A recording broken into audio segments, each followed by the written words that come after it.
Ce qui caractérise la dispensation du Saint-Esprit et tous les mouvements de l'Esprit, c'est la sainteté.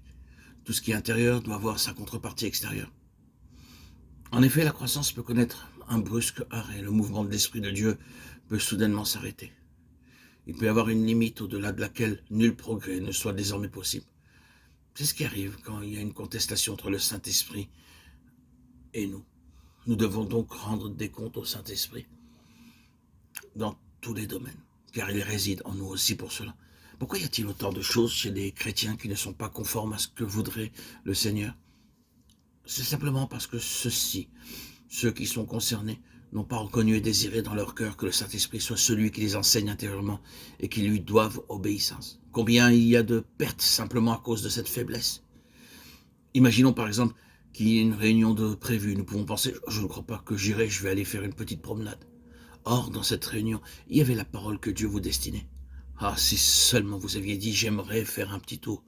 Mais il y a une réunion. Je vais demander au Seigneur s'il veut que j'y aille. Au lieu de cela, vous avez subi une perte car vous n'avez pas pris soin de consulter le Seigneur. Ceci peut se produire de bien des manières, et si seulement nous écoutions le Saint-Esprit, nous ferions beaucoup plus de progrès. Il nous parle de manière pratique dans bien des domaines. Par exemple, nous avons besoin d'être enseignés par l'Esprit dans le domaine de nos loisirs. Comment pouvons-nous nous réjouir sans être frivoles? Et comment être sérieux sans avoir une triste mine et sans être pitoyable? Il ne s'agit pas de rites ou de rire pour un oui ou pour un non toute la journée, d'être contraint par ses habitudes et par son être charnel, de suivre telle ou telle habitude, telle ou telle contrainte. Le Seigneur ne veut pas que nous soyons des créatures austères et faisant piètre figure. Il désire que nous soyons des gens sérieux, mais ne pensons pas que l'austérité soit le signe d'une véritable vie spirituelle. L'autre matin, j'ai lu dans mon quotidien l'histoire d'une pauvre jeune fille australienne qui était atteinte d'une infirmité l'empêchant de sourire. Elle est venue à Londres pour se faire opérer. Après cette intervention, elle a pu sourire. Je pense que bon nombre de chrétiens auraient besoin d'une telle opération.